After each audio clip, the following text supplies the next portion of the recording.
Hey everyone, and welcome. If you're new here, I'm Annie, your host for today, and I am excited to be diving into the world of Disney cruising with you. Today, I'm breaking down the real costs of a 7-night cruise aboard the Disney Fantasy, from a stateroom to spa splurges and every snack in between.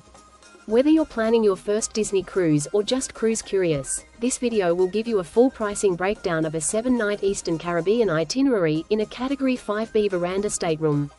To explore current Disney Cruise Line itineraries, head to disneycruise.com.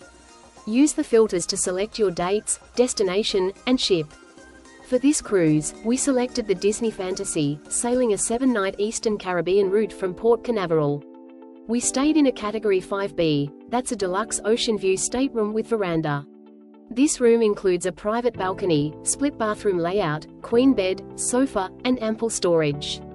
It's ideal with a comfortable amount of space, natural light, and those peaceful mornings at sea. And yes, the sunsets from your private veranda? Just incredible, worth every penny.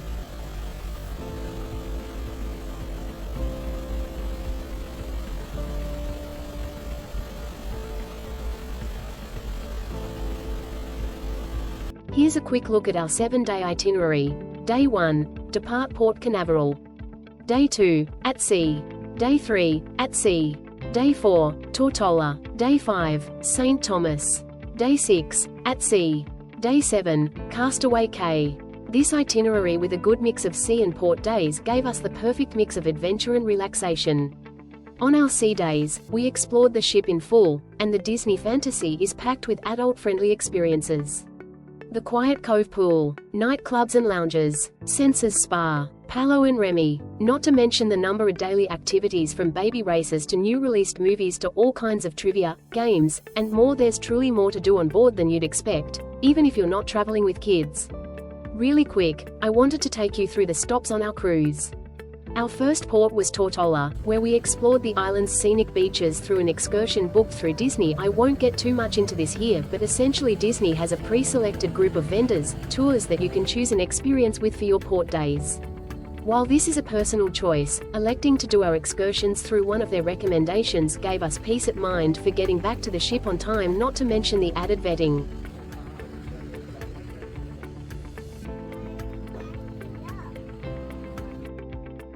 Here is a snapshot of the beach, our included lunch and view from the lounges for Tortola. Next was St. Thomas, where we had a snorkeling excursion that we absolutely loved. Again, this was one of Disney's approved tours. And finally, Castaway Cay, Disney's private island in the Bahamas, with adult-only beach areas, clear blue water, and a serene vibe. Since it was the two of us, we spent most of our time at Serenity Bay, where we enjoyed the crystal clear water before enjoying the lunch barbecue. Okay, so now here comes the numbers of what this wonderful 7-day adventure cost us. Brace for impact. Let's talk numbers. First we have the original cost of the cruise, which includes base fare, 2 guests, of number $2,044 per person. Port fees and taxes of $281.74. Total booking cost of $4,369.74. The second category we'll get into here is transportation. We used Disney's ground transportation from MCO to Port Canaveral just one way. This cost was $45 per person, or all in $90 for 2 people.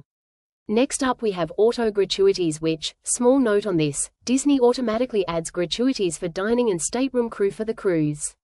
Total, $101.50 per person per day, or $203 total for both of us for the 7 days.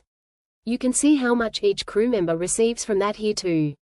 There are some extras on the cruise that we'll get into now, so for us a few alcoholic beverages, some coffees, souvenir cups all come into this cost, totaling $119 plus another 2 bottles of wine in the auto gratuities, so at $238.14 total. Now this was a few snacks and popcorn refills, not too bad at $40.74. Now for the 2 port excursions, 1 beach day and 1 snorkeling trip, we spent $386. Meanwhile for spa treatments including a massage, manicure, and the rainforest room, this was a total of $677 after credits. There were also some miscellaneous costs we had, such as internet, shopping, laundry, and the photo package which we booked pre-cruise for a discount. These totaled to $742.15. Now to sum it all up. We had $2,084.41 spent on extras. Now, let's combine everything. We have the itinerary of $4,369, then $90 in transportation, $203 in gratuities, $2,084.41 in extras and discounts of $150. Drum roll please. Okay, so we had a total cost of $6,597.15. This is roughly $942.45 per night all in. Now I would like to emphasize that though we did a fair amount of extras, I truly believe they are not needed for an amazing time on a Disney cruise, as there's so much included in that original fare. While a Disney cruise isn't cheap, it delivers a lot for the price, and we did thoroughly enjoy it. Let me know in the comments, would you sail Disney as an adult without kids? If you found this video helpful, hit like and subscribe. More cruise videos coming soon.